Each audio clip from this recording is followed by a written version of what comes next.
Okay, good morning, everyone. Welcome to the second last seminar of the year. The year has really flown, and we've got a really great talk today that I'm excited to see. Before we start, I would like to do the acknowledgement of country. So the ARC Training Centre in Predictive Breeding acknowledges the traditional owners and the custodianships of the land on which we meet today, which is the Turrbal and Yagara land. We pay respects to their ancestors and their descendants who continue cultural and spiritual connections to country, and he recognised their valuable contributions to Australia and global society. So for those who don't know me, which probably is mostly people from online, my name is Shanice and I am a postdoc here at Coffee. And for those who have been to these series before, the seminar today is scheduled from 11:30 to 12:30, which we will do questions afterwards. If you're in the room, obviously we have a roving mic, but if you're online, if you could please use the Q&A function and not the chat, that would be fantastic. The seminar is being recorded. And like I said, questions will be at the end. So, who's speaking today? So we have Dr. Jodi Neal, who is the principal plant breeder at the Department of Primary Industries at the Maroochy Research Facility in Nambour. If you haven't been, I recommend you go. It's a beautiful place to visit. Jodi leads the Australian Strawberry Breeding Program, which produces tastier, which I can guarantee, more profitable and more disease-tolerant strawberry varieties that are locally adapted to the Australian strawberry production regions. So I'm really lucky that I've gotten to know Jodi over the last year. And not only is she a really great breeder, but she's also just a really great person. And she's not only really passionate about what she does, but she's really kind and very supportive, particularly to early career researchers. So I know the sense is obviously about training those technical skills, but I think having those soft skills as well are really important, and it really allows you to make more impact in the work you're doing. So if you could all welcome Jodi. Thank you very much, Shanice. As Shanice said, my name's Jodi Neal and I lead our Australian Strawberry Breeding Program through the Department of Primary Industries, and it's funded through Hot Innovation with funds from the Australian Strawberry Industry Levy and also co-funded by DPI. So I'm going to cover today a little bit about our program, what we do, how we do it, some of the ways that we are able to assess our continual improvement in the program, and then a little bit of bonus content in the end, just because I think it's fun. So first off, again, I would like to acknowledge that today we are meeting on Turrbal and Yagara land and acknowledge their elders past and present. And this painting is actually by artist Kolkawara Meanjinu, who is an artist based in Meanjin on Turrbal land. And it represents the Brisbane River and its various tributaries, and acknowledges that the rivers are central to the livelihood of the people living on this land for thousands of years, and continues to support life and give life in this area. So a little bit of a background about strawberries. So for people who aren't familiar, strawberries are an annual crop. Commercially, they're only grown for less than a year. It means for us, our generation length is 1 year as a breeding program. And they are naturally outcrossing, but can self-pollinate. And this is how new genetics are created via seed in our program. That said, it is really easy to clonally propagate them, which is very, very convenient for a breeding program. So they produce stolons that come off the mother plant here, and these are all little daughter plants that are distributed along those stolons. And each of those is a clone of the mother. So both for us in a breeding program, but also commercially, this is how strawberry plants are produced. As a program, it means that we don't have to create inbred parental lines to get a stable variety at the end. We're just able to do whatever crosses we want. If an offspring looks like it's performing well, we can release it as its own variety, and then the nurseries will just clonally propagate it. So it's very, very easy for us. Strawberry also is an octoploid, which normally is bad news for a breeding program. I'm seeing a face in the audience going, ee. However, it is an allopolyploid. So as far as trait inheritance is concerned, it behaves like a diploid and we can treat it like a diploid. So that makes life a lot easier. A bit about the Australian strawberry industry. So last financial year, we had over 80,000 tonnes of fresh strawberry fruit produced by our growers here in Australia, and most of that was consumed domestically. And that had a farm gate value of around $508 million. So it's not insignificant. Strawberries are grown across 3 climatic zones in Australia. So you have in orange, you have our subtropical climate, which is southeast Queensland and Bundaberg. In green, we have Mediterranean, which is Perth area. And then basically everywhere else is temperate. And between those 3 areas, we have year-round production of fruit. So the subtropical and Mediterranean produce over winter and spring, and then the temperate areas produce over summer. And this is how we get fruit year-round that are grown in Australia. Of the various states, Queensland is the largest producer. Fruit are produced across most states, but yeah, Queensland is 42% of the fruit is produced here, followed by Victoria at 36%. So as far as our breeding program is concerned, the ASBP is Australian Strawberry Breeding Program. Our objectives are to develop new varieties that obviously first and foremost have improved consumer satisfaction. We want to be able to have varieties that produce fruit that consumers want to eat and want to eat more of. Secondly, those varieties have to have increased productivity. So for growers, they need high yields, they need higher marketable yields, they need fewer losses due to diseases. And lastly, which is a big one for strawberries that I'll talk more about later, they need to have reduced cost of production. So strawberries, every fruit that you see in the supermarket has been picked and packed by hand by a person. And that is a massive labour cost, and it constitutes the vast majority of the cost of producing that punnets. And so anything that we can do to build in to the plant or fruit architecture to reduce the time to pick and pack a fruit is going to make a huge difference to our growers. Lastly, we are a national program, so we target all of those dots that were on that chart before, and we have 3 separate sub-programs, one for each of those climatic regions. And so this way we're able to support our national strawberry breeding industry. So a little bit about our varieties. So last financial year, our varieties represented around half of all plants grown commercially around Australia, which is absolutely huge. This is something we're really, really proud of. And in in Queensland, it's around 90% of all of our subtropical plants. So we've outcompeted largely all of the imported varieties in this region. Our varieties had a farm gate value of $221 million and supported around 5,400 jobs in production, let alone the communities around them. So we're very proud of this. Our most popular variety is called Red Rhapsody, and it represents around 70% of all plants grown in our subtropical region in Australia. Growers love it. It's highly productive. It produces as high yield and produces consistently over the season, which is what they want. It also has a low cost of production. It has large, even-shaped fruit that are firm, which means that the pickers are able to pick it really quickly. And growers have told us that their packing sheds speed up by 50% when Red Rhapsody comes through compared to the older varieties. So it's a really profitable variety for our growers. It has excellent shelf life, and with one notable exception, it has really good disease resistances. So I'll be talking more about that later. This is our latest variety release. It's called Stella, named after the amazing Stella Young, who unfortunately passed away a few years ago, but she was a well-known journalist, comedian and disability advocate.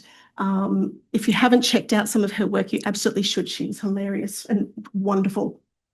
So Stella, this plot shows its performance in yellow compared to Red Rhapsody in green. And so you can see that for a lot of the traits, it performs quite similarly to Red Rhapsody. It's a little bit paler, which is actually a good thing because Red Rhapsody is pushing the envelope when it comes to darkness. But most importantly, it has higher yield and larger average fruit size than Red Rhapsody. And so, yeah, we're really excited to get this one out. In other exciting news, for those who have heard me present before, and I've presented about our pink and white strawberry varieties, the good news is after many years of waiting, they should finally be available this next winter in small numbers and more the year after. So we've been waiting on contracting for a commercialisation partner and propagators. It's finally done. We have plants in the ground that are going to be planted out next year. So the main reason we went for these specialty varieties is mostly because of market differentiation. Hands up here if you have a favourite apple variety. Yep, so it's about half the room. Hands up here if you have a favourite strawberry variety. So for those online, no hands. So strawberry varieties, when you see them in the shops, their variety name isn't labelled on the punnets. They're just sold as strawberries. And so as a consumer, you have no voice in what you want to buy as a strawberry. There's a lot of variability in flavour and quality aspects between the different varieties. And we want to be able to do for strawberries like what's done for apples and many other crops. And that's by creating a product that has a different flavour experience. And these taste absolutely incredible. The flavour will knock your socks off. I'm sure Shanice can attest to this. But we also then want to make them look a bit different because you want the consumers to be able to see it and go, oh, that's a so-and-so. Like you can tell the difference between a pink lady and a red delicious apple. And so we imported seed from USDA Gene Bank, and they were from a naturally wild species of strawberry, Fragaria chiloensis from Chile, and it was naturally white. And the fruit were really small and soft. And so we've then incorporated those paler coloured genes and the exceptional flavour that came with it into a variety that has larger, firmer fruit, which is going to actually work for our growers. They will be able to sell this. It will hold up in the shops. And so this is something we're really excited by. As far as how we do what we do, as a breeder, and like any breeder, the opportunity is to produce varieties that provide an enjoyable experience for consumers. As I mentioned before, we want to be able to, people to be eating more strawberries to drive purchasing and repeat purchasing of strawberries. However, the best tasting strawberries in the world will never see the light of day in shops unless they're also profitable for growers to produce. And so it's a feedback loop where we always need to be balancing as breeders the traits for consumers versus the traits for producers in order to make sure that you get the best fruit in the store. We also live in a changing world. We have things like climate change, different market requirements. We have new pests and diseases, new production systems. And so as breeders, we always have to be looking to the future to be able to seeing what's coming up and preparing our genetic material to be able to be adapted to those future needs. And the biggest part of that as a starting point is industry engagement. And so for us, this is the foundation of everything we do. We talk constantly with growers, we hold field days, we visit farms in order to find out what their current and future needs are, so that we know that we're breeding, we're on the same train of thought with what we're producing. We're not going off on some weird tangents and producing something that's going to be completely useless to them. Also identifying what market needs are now and in the future.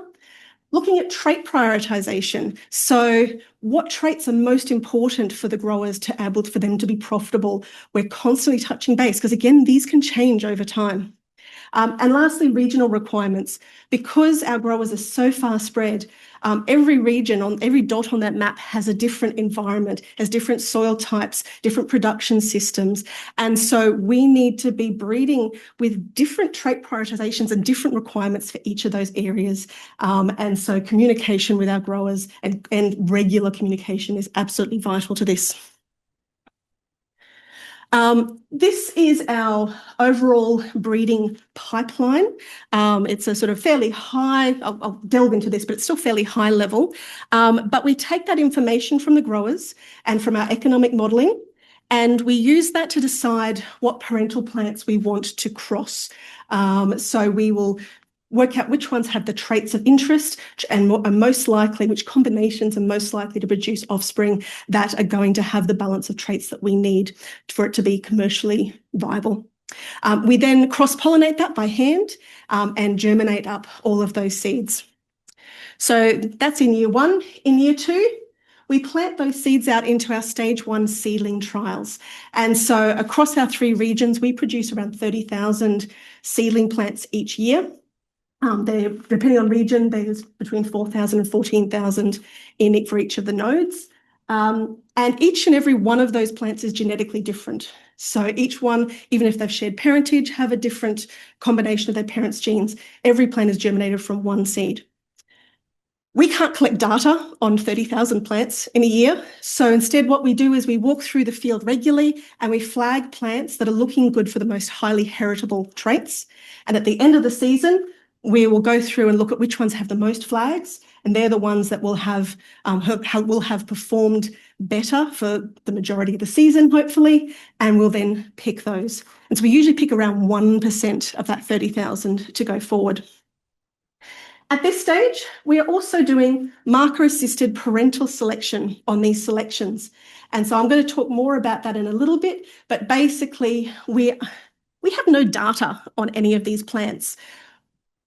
However, we're able to predict their performance for a number of the key traits, and based on that, incorporate the best of the material back into our breeding pipeline as parents a year earlier than we would otherwise be able to. And this means like every successive generation should be better than the last.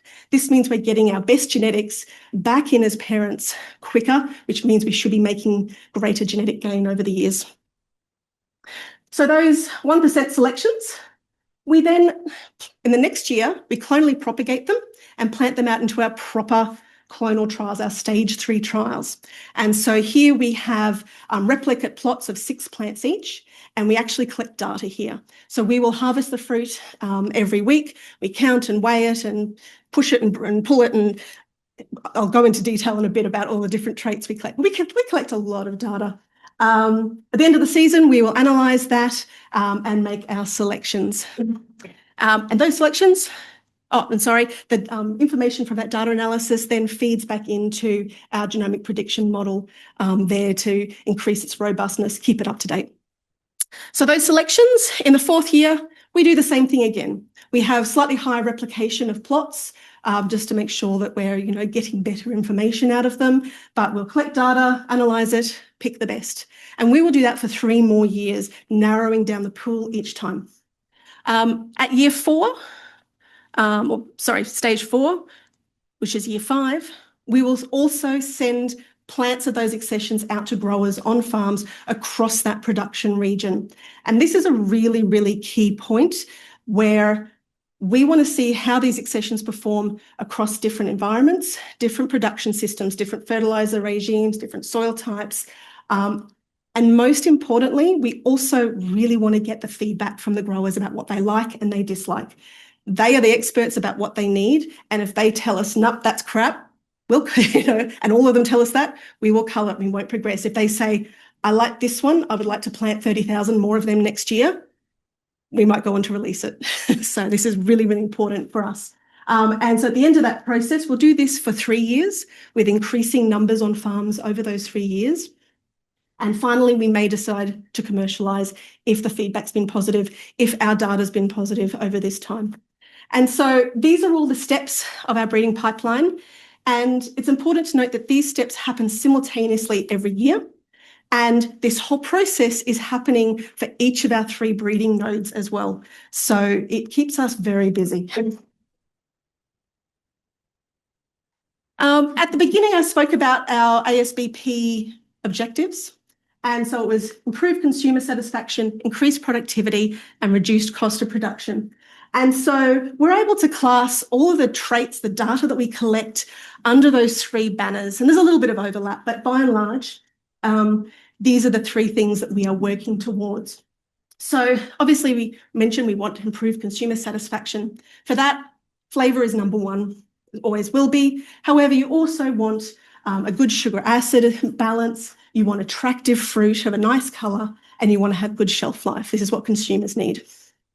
For increased productivity, we want higher marketable yields per plant and per hectare for our growers in order to increase their profitability.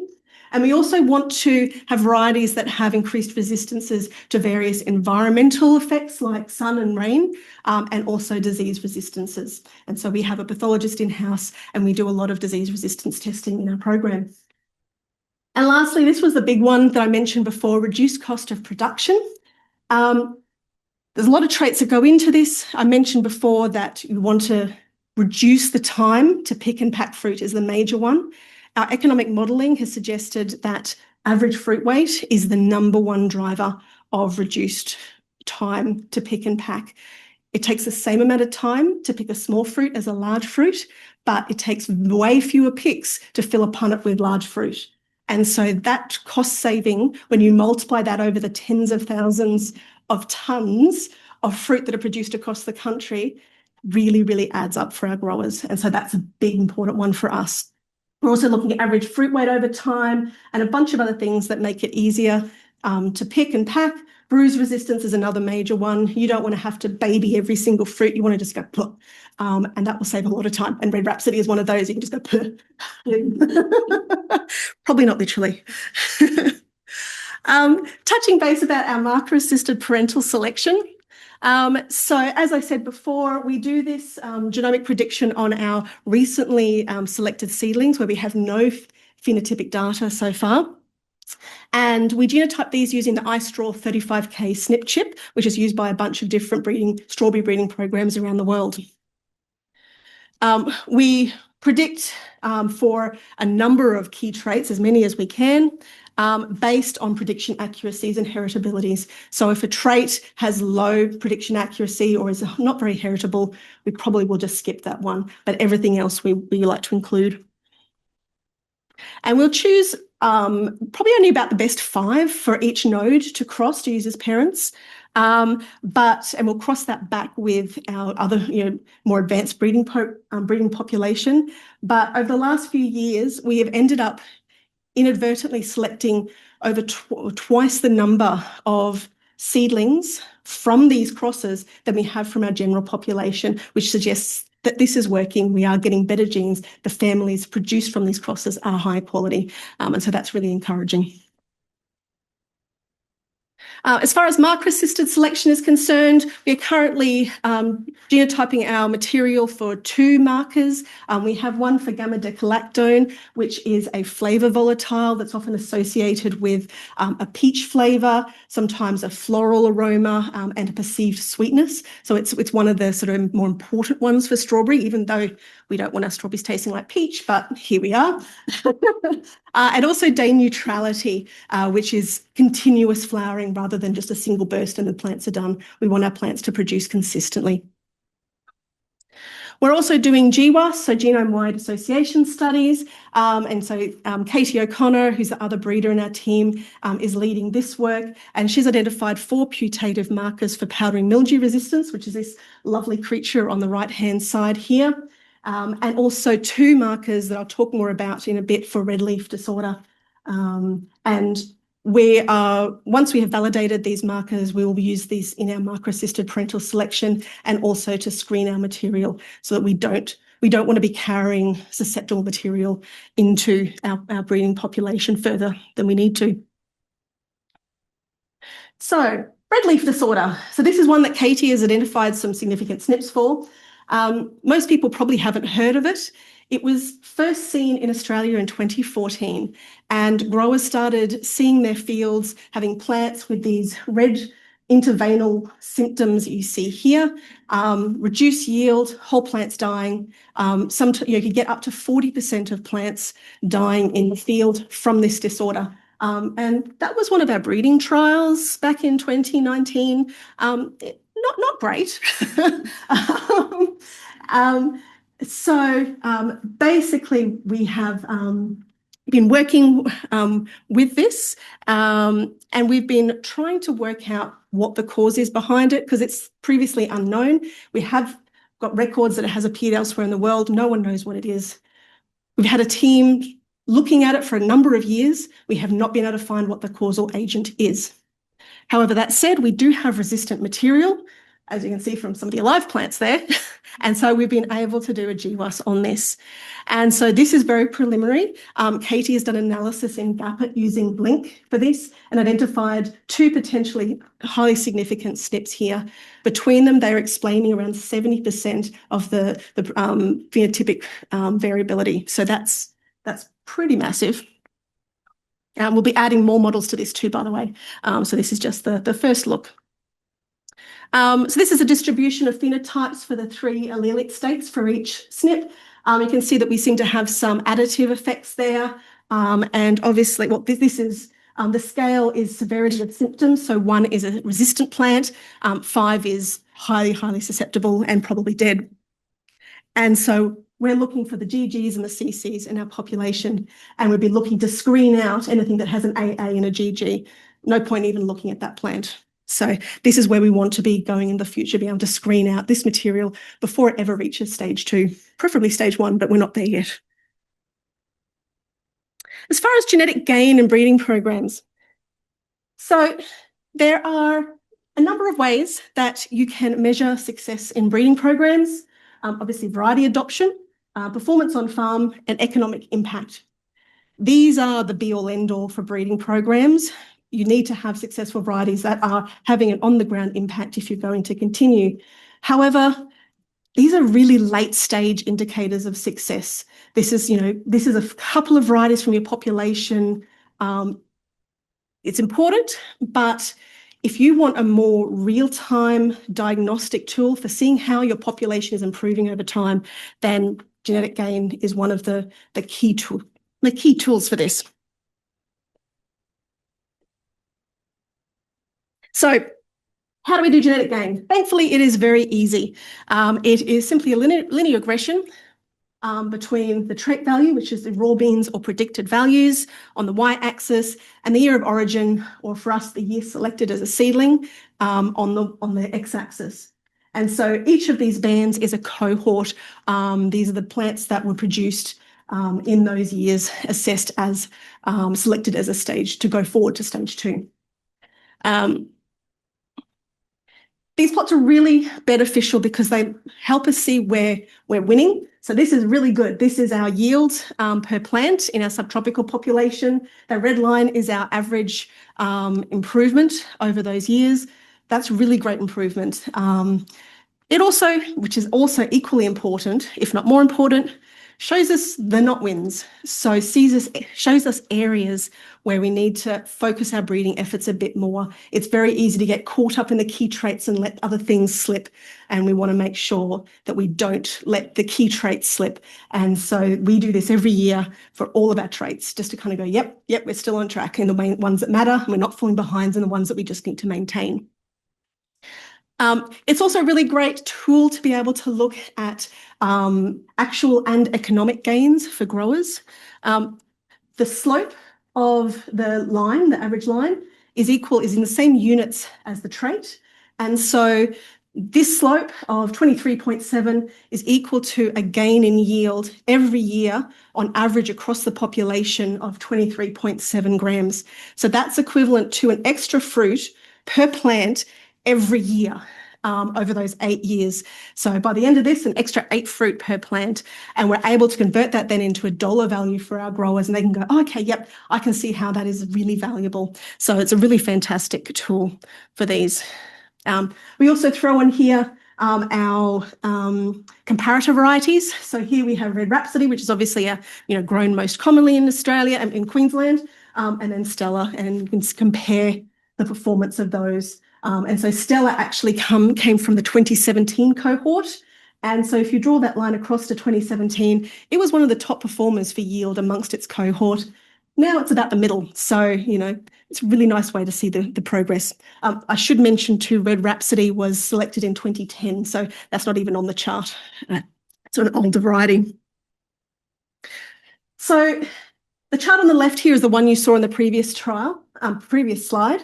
And so this is the genetic gains charts for subtropical yield.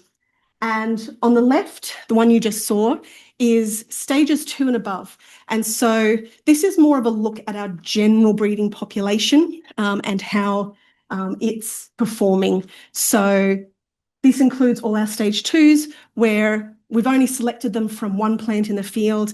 We haven't collected data on them, so it's more looking at the health of our overall population.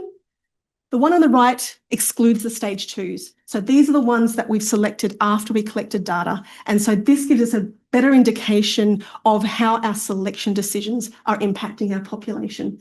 Again, as before, you can see we've got really nice genetic gain for yield in that population across our last 8 years, which is fantastic. This is a similar chart for genetic gain, but in subtropical fruit weight. And again, you can see we've made really great gains here. As I said before, average fruit weight is a major trait for us. And so, this is a really healthy genetic growth. We're really happy with this. Different story now when we move to our temperate population. So this is our temperate yield. And as you can see here, this probably falls into the not good category. But we've got a reason for this that I'll share in a bit. You can see that we've made modest gains in our overall population. However, in our advanced population, there's no statistically significant gain over the last 8 years in yield. There's 2 reasons why we're not terribly concerned about this and crying. One is I should say that we've got our 2 current temperate most commonly grown varieties on here as well, which is Albion and Cabrillo. Albion's an old variety, Cabrillo is a relatively new one and a high yielder. So our average population in our advanced material is on par with Cabrillo. So that's pretty good. We're not out of the ballpark of being competitive with international varieties. So that's not bad. The other reason we haven't made as much gain here as we might have is because for this population, we've had bigger fish to fry. And for us, that is average fruit size. So this is a pretty typical plant historically for the temperate region. This is what Albion and Cabrillo both look like, where you have your flower trusses and they're really branched. So what happens with this is your primary fruit is nice and big, but you go down the next layer of branches and they're a bit smaller, and the next layer is a bit smaller again and a bit smaller again until you get, I can see this little baby one here. You get a lot of variability in fruit size as a result of this. Now, all of this fruit has to be picked regardless of its size. They can't leave fruit on the bush to rot because it causes disease issues. So that little baby fruit, that's a cost. They can't sell that. They have to pay to pick it, and that's lost money. The other smaller fruit will cost a lot more for them to fill a punnet with. And as a double whammy, they get paid less for the punnet with smaller fruit than they do with big fruit. And so it costs them more and they get less for it. So we want to avoid this. And so what we've been doing over the past 10 or so years is moving towards a plant architecture that looks more like this, where we have unbranched trusses. And this is what our subtropical and Mediterranean populations look like. And this leads to much more uniform average fruit size, as you can see here. And so this is what we've been working towards. And you can see the proof in the pudding from our genetics gains chart here. So Albion Cabrillo, see the line there? We've made massive gains in here. This is going to be the major saving for our growers, for our varieties. It's going to be a game changer if we can have larger average fruit size with more consistent fruit sizing. In our advanced population, Every single plant in that population has larger average fruit size than the two major varieties grown in that region. And so this is really exciting for us. We've got a number of accessions that are out now in larger scale on-farm trialling, and we're hoping to make a commercialisation decision next year for one of them. So yes, this is good. Lastly, we did the same thing for red leaf disorder. I mentioned that we have susceptible material and resistant material. And that are seen to be controlled by relatively few genes. We have seen that play out in our population. Even though we don't know what causes red leaf disorder, we've been able to select for resistance to it. And this is our genetic game, where again, 1 is resistant and 5 is highly susceptible. And these two are a bit different, whereas on the left we have our additive genetic variants. So this is how each of those accessions, each of those dots performs as a parent, passing on resistance genes. On the right is their actual performance as a clone, as a plant, if we released it as a variety. So we've made good progress heading down to more resistant material across the years. I mentioned Red Rhapsody had a weakness for disease resistance. Red leaf disorder is that weakness. It is moderately susceptible. There are lots of losses in the field still. Whereas Stella, our new variety, is completely resistant. We've never seen any red leaf disorder symptoms in it. And so this gives our growers a lot of confidence that they're not going to have a lot of plants die on them. So I've spoken about yield and fruit size, which come from 2 of those pillars of our objectives. Now I'm going to look at flavour. And flavour's a hard one. Not only because it's often subjective, and it's often me tasting a whole bunch of fruit and going, but also we have problems such as sweetness and yield being negatively correlated, which is a problem when you're trying to get high yielding varieties that are also sweet. And so this also falls into the not so good category. We have in our general population, we've got a very modest improvement in flavour scores, where 1 is terrible and 9 is the best tasting fruit you get. And I do get 9s and they are amazing. I also get 1s, it's less amazing. But in our advanced population, that's not statistically significant. And so we want to be able to do better in this regard. And as part of that, we're collaborators on the Genetics of Fruit Sensory Preferences project, which is a Hort Frontiers project across multiple crops. And so for our component of it, we've had our in-house strawberry sensory team led by Philippa Lyons, who have conducted over 2 years consumer preference panels and trained sensory panels. So consumer preference panels are where they get a bunch of people in a room, they give them a bunch of fruit that's unlabeled and get them to score them for how much they like them for flavour, aroma, texture, appearance, a bunch of things. So we get an indication of what varieties the consumers like and what they like about them. They tie this in then with trained sensory panels. And so this is where you get people who are trained tasters. They are very good at identifying different flavours. And so they take those same varieties that the consumers are eating and identify, oh, that tastes grassy, or that has a fermented flavour or a tropical flavour. And we're able to then produce plots that look like this. And so in the blue, we have the varieties that were tested. Some of them are just codes still because they were just breeding lines. And then we have around there a whole bunch of different flavour, which is F and A aroma, different flavours and aromas that the sensory panel detected in those different accessions and varieties. And then overlaid on that is what the consumer panels liked about the flavour, texture, aroma. And so we're then able to link in what the consumers liked with what attributes that fruit have in terms of flavour and work out, okay, they particularly liked the overall liking, so aroma liking of tropical fruit, for example. And so we're able to use that to help guide our crossing decisions. However, we've taken it a step further. We have a PhD student, Dilmini Heriarichichi, who is with UQ and who has taken that sensory attribute information and gone a next step and identified the chemical properties that fall behind that. So she's measured all of those flavour aroma volatiles, as well as totable soluble solids, which is sweetness, and titratable acidity, which is acidity, how tart the fruit is, and linked that with what the consumers liked and what the flavours were behind those. She's also in the process of taking it the next step and hopefully identifying some genetic markers behind this. For this volatile, and we measure the soluble solids and acidity routinely in-house.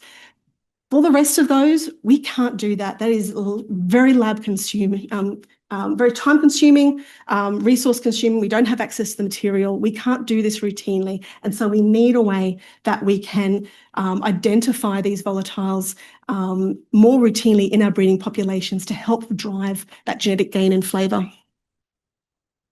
So Domini has built on the PCA plot, and so this contains a lot of the same information as you saw before. We've got our varieties and sections in black.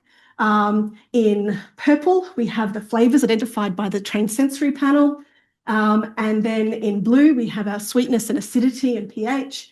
And then the important, the really interesting thing here is then in orange, Domini's been able to tie that with the volatiles that were present in those exact same samples, because she measured the other half of those same fruit that the consumers tasted and what they liked. And so this really helps us understand what chemicals then are associated with what consumers want. She's found some interesting, but perhaps not unsurprising in some cases, correlations. So for example, sweet flavour, unsurprisingly linked with TSS or sweetness.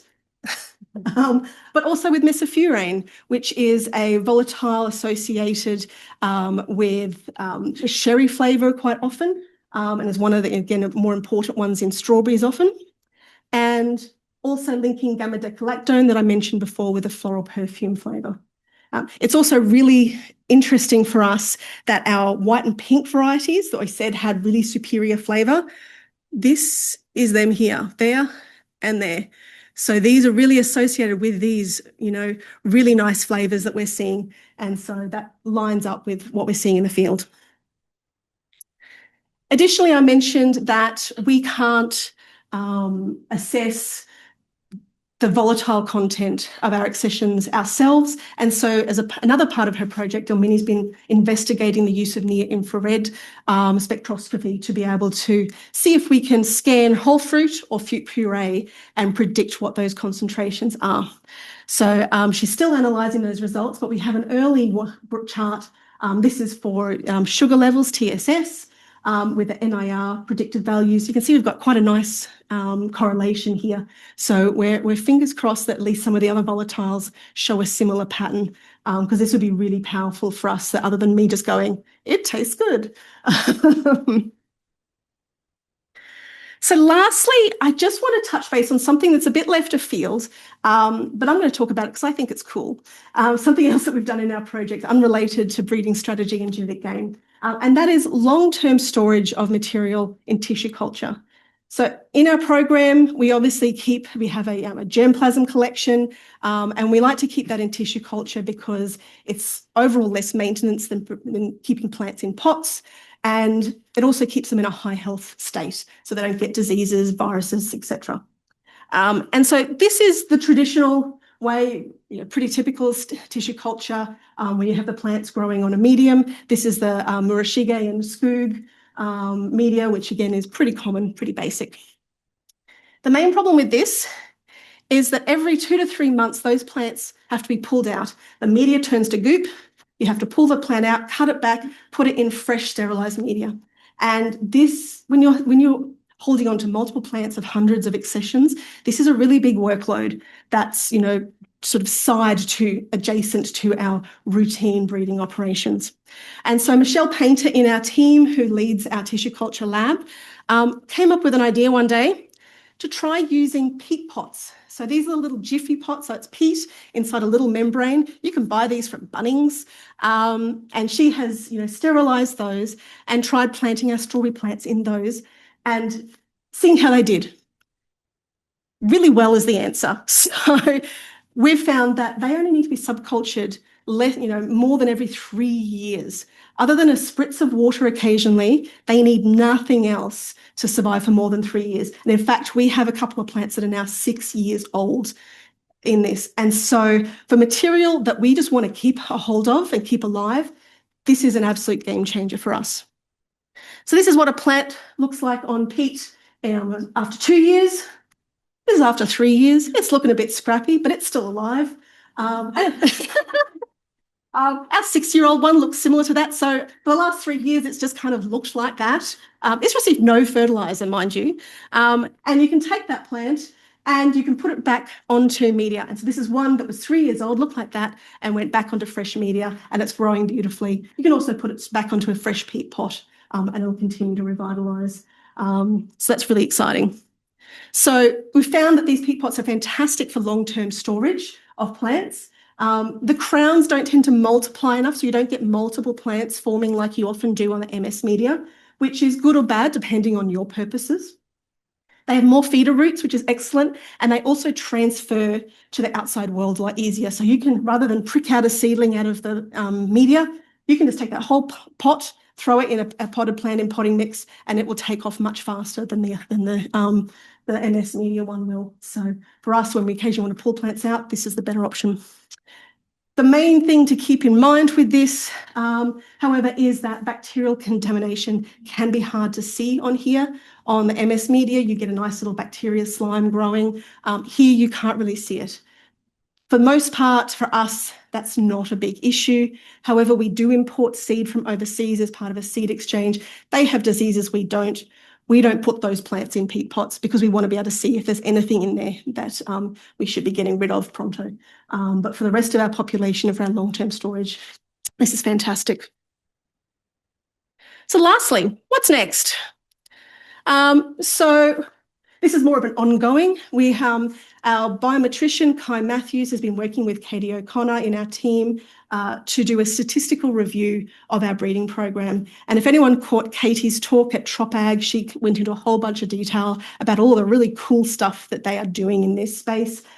We're looking at what traits we're collecting, how we're collecting that data. For example, moving from 1 to 9 scores to a 0 to 100 sliding scale, which is more granular and allows for better data analysis. We're looking at how we're collecting the data, moving from barcodes in Excel through to field scorer apps specifically designed.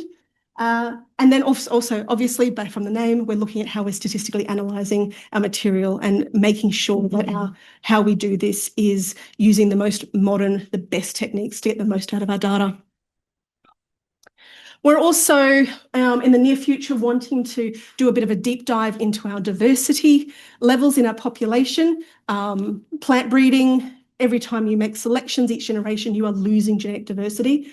We have systems such as seed exchanges with international programs that allow us to keep feeding in more diversity, but we want to have a really close look at how our population, how diversity levels are changing over time, making sure that we're not, losing too much. And we also want to validate our parentage. So by doing parentage analyses, we do our cross-pollinations. It's very easy to get a stray pollen grain. A plant we think it's those two parents. It's not actually, it might be a different father. So just seeing what our accuracy is like for that. Every breeding program has this problem. We just want to have a close look at it. We have a brand new PhD student, so Laura Esquivel Garcia, who is working with Katie, who is going to be looking at haplotype stacking for flavour genes, building off Delmini's work, and hopefully helping us guide how we can incorporate more of those genes for the flavour volatiles into one plant, again, improving flavour. We're doing more GWAS and GWAS of other traits, particularly disease traits, because we want to be able to particularly screen out that susceptible material earlier. And moving more into multi-trait genomic prediction. So at the moment, a lot of what we're doing is single trait models. We want to be able to leverage information from correlated traits, particularly those to improve predictions. So particularly those traits that might have lower heritabilities, we're able to then pull in information from correlated traits to make those predictions a bit stronger. And we're doing a much more, which is very exciting. I just want to do a flag that if we have any PhD students in the room who are interested in an industry internship and any of these topics interest you, we would love to hear from you. So please get in touch. So thank you very much. This is our Australian strawberry breeding team who are scattered across the country. You can see, where's the cursor? Whoop, there we go. You can see here, this is Katie O'Connor, who is an industry partner with the training centre. So you've probably seen her around, and if you haven't, you will in the near future. She's really involved. But yes, all of this work wouldn't be possible without all of the people on this slide. So thank you very much. And I will pass over to any questions.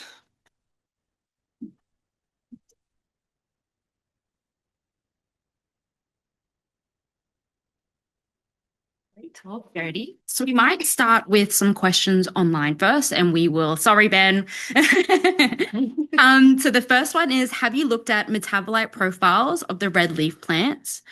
A word that I can't pronounce, are induced by plants by a variety of abiotic stresses, I believe, perhaps markers for non-red plants, map to metabolic genes. I don't believe our team has looked at metabolites yet. And I'm not familiar with phenylpropanoids.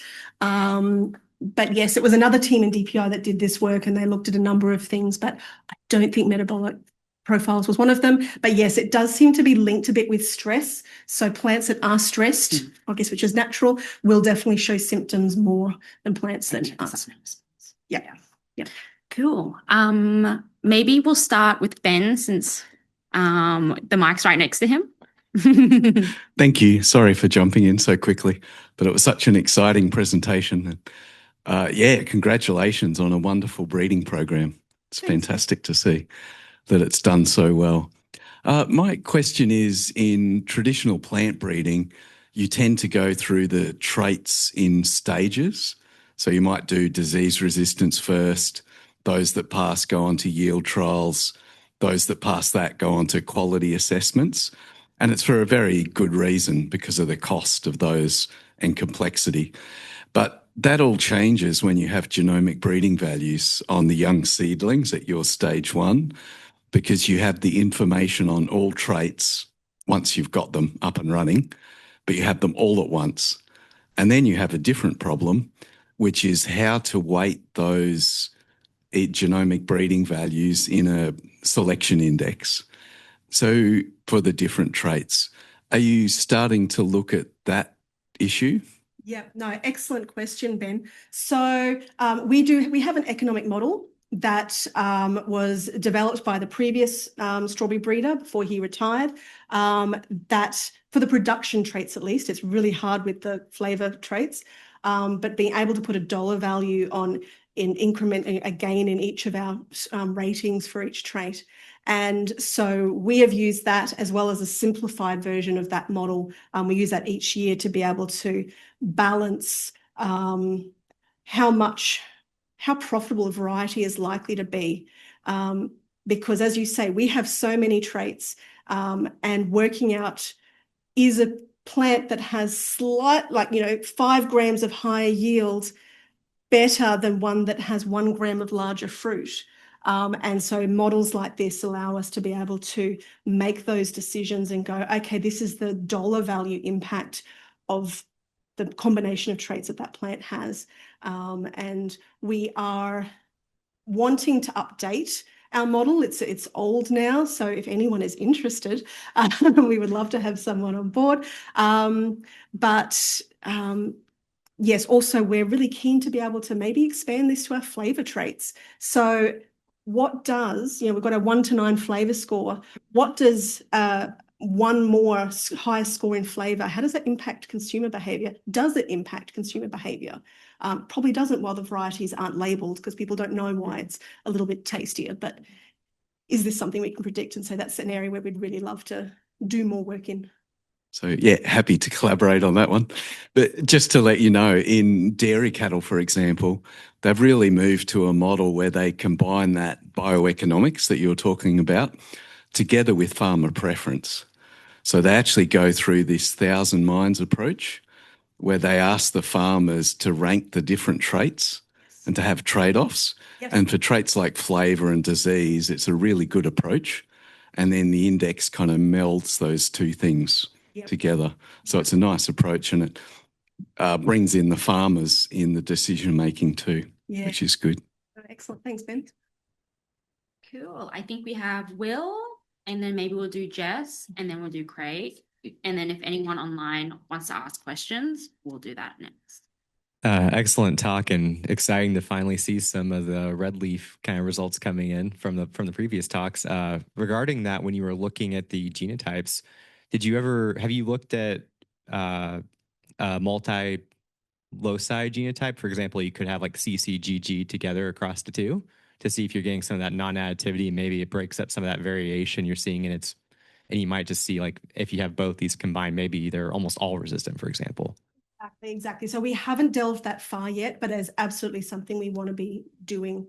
The other thing we want to do with this information is go down the BLAST route and see if that helps guide us identify what red leaf is.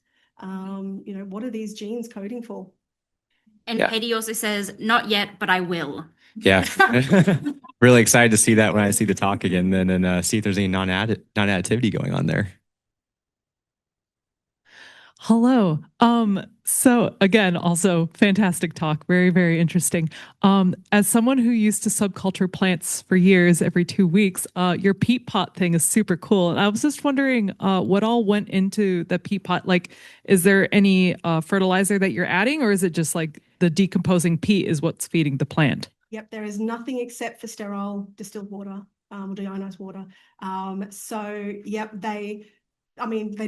They don't need much in the way of nutrients.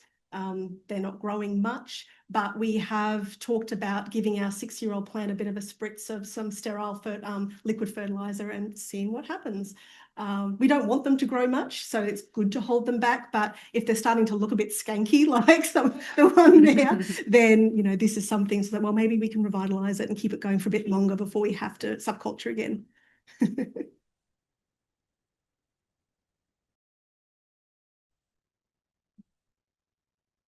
Hi, Jodi. Look, I think the presentation was really nicely laid out so we can ask some of those questions. And my question is sort of partly to do with the statistical review you're doing. And I wonder if if you're doing it, or if there's an opportunity to incorporate risk into the analysis of the pipeline, because you're making such huge selection intensity, right? And you're making on data that's sort of not really that accurate. It's reasonably accurate, but it's not. So there's a big chance, I would think, that you might be losing stuff that could be really good, and you're incorporating stuff that's not very good if you were more accurate, or if you expanded your population. And I mean, they're all trade-offs that you've got to make, but I think that horticulture is riddled with this, of saying, oh, we can walk up and down something, and yeah, okay, it might be heritable, but then, you select on that, and then you get a small population that you're going to select on, so you've lost that selection intensity. When you come to genomic selection, great, but I mean, that's even got inaccuracies about it as well. So trying to cope with that. Thanks a lot. So yes, we're really keen to be able to, use genomic selection at an earlier stage. The University of Florida breeding program screen, I think it's now like something like 90,000 seedlings each year before they plant them out, and we'll only plant out the ones that pass, what they're looking for in the genetics. And so that's obviously something that can make a big difference. But yeah, absolutely. When we're going through the plants, there's a lot of variability between times. We're encouraged by the fact that the traits that we're selecting for at that stage, we're seeing genetic gain in them, even at the stage 2 population. So we know that we are making good, maybe not awesome, but good decisions at that stage. We do try to be quite lenient in what we pick. We're like, oh yeah, it's got this problem, but I'm going to see what it looks like as a clone. But no, absolutely, this is something where if we could be more accurate at that level, that'd be brilliant. It would make a big difference. Awesome. I think time for one quick one. Ollie, lucky last.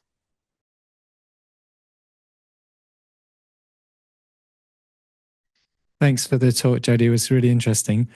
Just a quick question.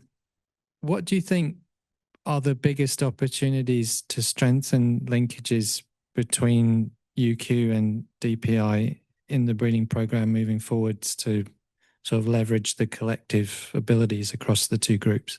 Awesome question. I really see it as things like Dilmini and Laura are doing. There's a lot of the higher science that we can't do ourselves in-house. We don't have time. We're busy with that pipeline, doing that every week. And so being able to tap in to the experience that is in this room and in this training centre, to be able to get some of that more foundational work done, identifying genes of interest, providing us with the tools that we can then use on the ground, that's a really great opportunity there. So we're very happy to work in that space. I have a question for you. Do you think you'll ever get sick of eating strawberries? And do you eat them in your off hours? It's a very good question that I probably shouldn't answer. The 8 and 9 strawberries I could eat all day. They are amazing. But yes, I am now very picky because I can, I do the spit bucket thing. I can bite into like 900 fruit in a day to score for flavour. And so, yeah, I tend to be a bit pickier with my strawberries these days, unfortunately. Could I do the final one online? Awesome. I'm not a great facilitator with time. So sorry. Yichin says, thanks, Jodi. Very nice presentation. A quick ask. Do the parents in the strawberry breeding program get reviewed periodically? I understand that you add new potential parents from different stages into the parent pool, but do you also remove parents that likely haven't been used in crossing for many years? And how do you assess that? Yes. So basically, the way our current parental decisions are made is we take every plant in our population that we have phenotypic data for, that's analysed, and we get their breeding values, and we do a digital cross between each individual and every other individual. We filter out ones that fall below certain thresholds or are too closely related. And then we produce basically radar charts so we can look at this distribution of traits with the max and min values for each trait from each parent and the average value. So I like to think of that as a bit of a pseudo bell curve to see what the spread of the offspring are likely to be for each of those traits. And so generally speaking, we find that our newer material is better and so comes to the front in that selection process. The older material doesn't really, the older parents don't tend to pop up. And if a plant hasn't been used as a parent for a couple of years, isn't a parent of anything in the field, or hasn't been in a trial for 2 years, doesn't have any important traits and a bunch of other factors, we will cull it. So that's how we maintain our current glasshouse space and don't have overflowing plants everywhere. So yeah, it's usually natural attrition for the crossing parents based on their performance, if that helps. Awesome. All right, if we could give another round of applause for Jodi. For those who are in the room, we obviously have refreshments, so you can talk to Jodi over food. And to announce the last speaker of the year, this is a pleasant surprise, Lee Hickey. So he'll be presenting on the 12th of December, and it won't be in this room. It will be in the Global Chains Institute if you are wanting to attend to see this talk. All seminar recordings are online. So if you want to rewatch Jodi's or if you want to watch previous, you can just find it. And I'll probably reiterate there are internships at the breeding program. So if you're interested, just reach out to us and we can get you in contact with Jodi and the team. All right. Thank you very much.